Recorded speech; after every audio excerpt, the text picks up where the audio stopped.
How do you know when real estate prices are going to skyrocket in a town before they actually do? I'm here to tell you that towns leave clues of their future growth, and we can learn what might happen in a small town by analyzing the growth of towns that have already blown up. In today's video, we're going to analyze the growth of Holly Springs, North Carolina, a town that has experienced a 329% growth rate over the last 20 years, and it's not for the reasons you might think.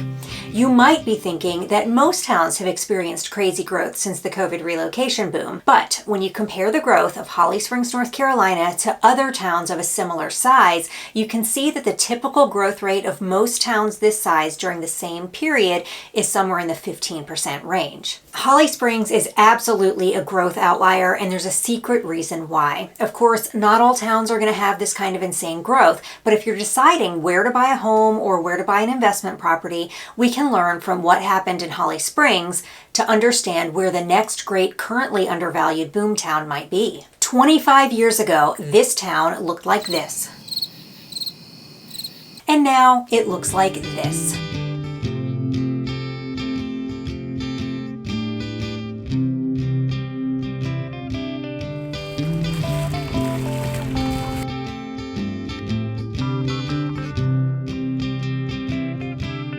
"23 years ago, town leaders learned something that changed the trajectory of Holly Springs forever. As late as 1990, the population in Holly Springs was only about 900 people. At that time, the towns to the north and the south of it, Fuquay-Varina and Apex, North Carolina, had populations around 5,000. All of these towns were benefiting from the growth of the Research Triangle Park, a large business park focused around technology and life science companies that was attracting workers to the area. But Holly Springs hadn't had the same growth as the others. Back then, almost nothing existed in Holly Springs. There was no downtown area, no real shopping district, and no community spaces. Just 20 minutes away was the state capital, Raleigh, a charming, friendly city with multiple colleges and universities, low crime, museums, and good shopping.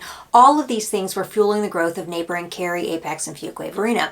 Why was a town so close to such a desirable city so undervalued, and how did it spring up out of nothing to become one of the top relocation spots in the state? I've discovered 3 things that Holly Springs has done that has made it an absolute powerhouse for business growth and appreciating real estate values. The third one is the hardest to pull off, and it's the one thing that none of the neighboring communities even thought of, and it's the reason that Holly Springs' growth rate eventually exceeded the surrounding areas. It's funny because the neighboring communities didn't think that Holly Springs could actually do it, but they did, and the results were shocking. But town leaders are looking long-term at a facility they say will be the best investment they've ever made. They're willing to bet on it. Let's take a look at Holly Springs' path to growth. We have all heard the real estate mantra, location, location, location, and location is really important.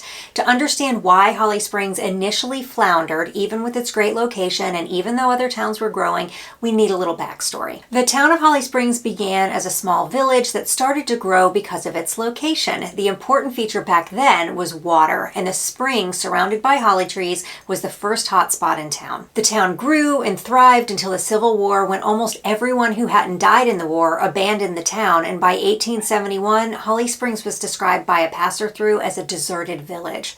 A few years later, a businessman named George Benton Alford saw an opportunity in Holly Springs, again due to its great location between Apex and Fuquay-Varina.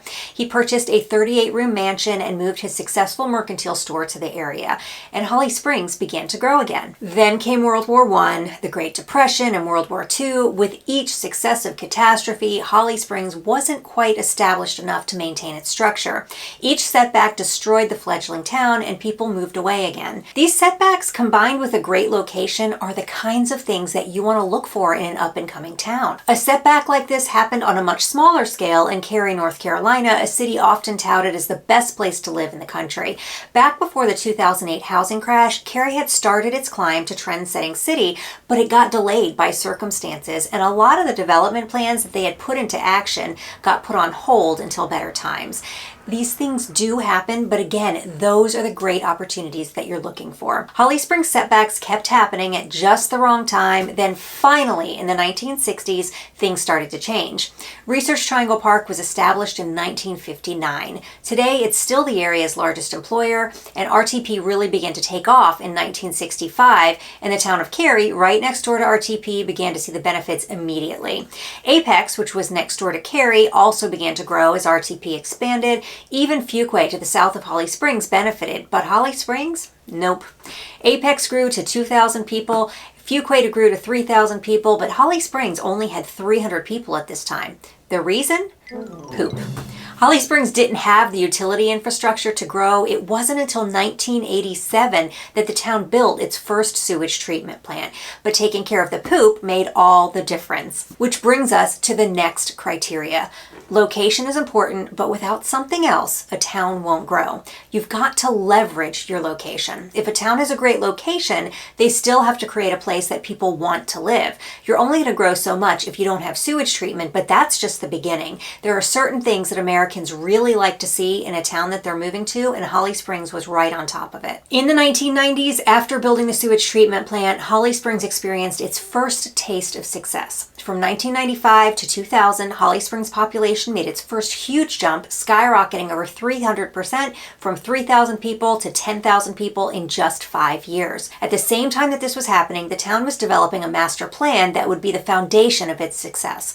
Holly Springs' vision was right on. They knew what Americans really wanted in a town, and those early documents show 3 things that I think had the biggest impact on people seeing the town as a desirable place to live. Holly Springs wanted to give all residents the ability to live within walking distance of a neighborhood commercial center and a central civic space. They also wanted to create a green infrastructure to provide all residents with access to trails and open spaces, to protect woodlands and physically unite the town by connecting the trails, sidewalks, and open spaces.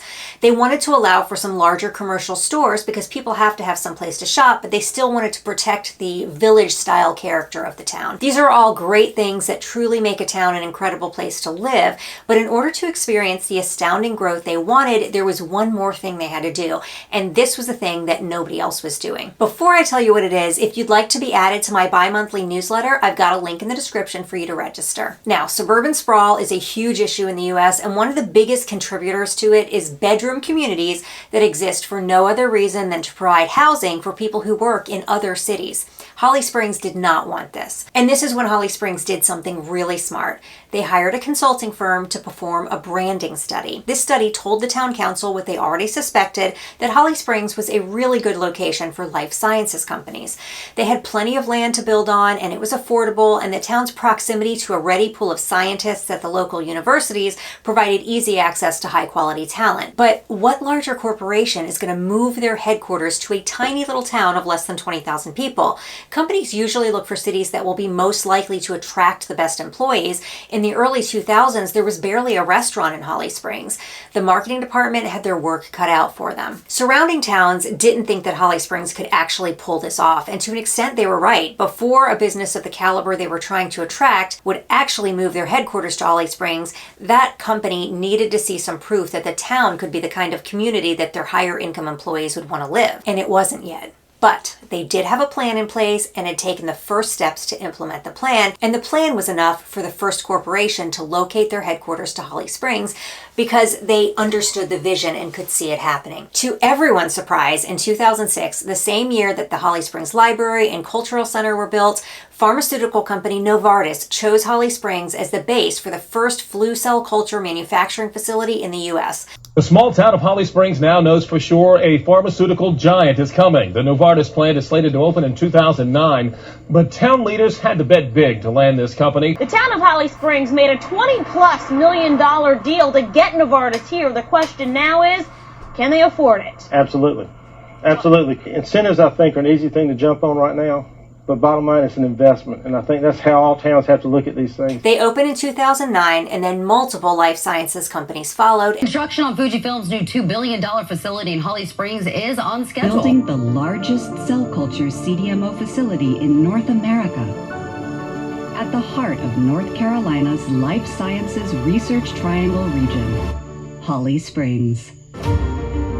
And today, Holly Springs has a median home price of just under $600,000, a 271% increase in property value during that period, and almost $200,000 higher than the county as a whole. Right now is a really good time to be on the lookout for up-and-coming towns that are getting ready to boom. You definitely want to subscribe so you don't miss those videos, and you probably also want to watch this one about 3 other towns that could be the next Holly Springs.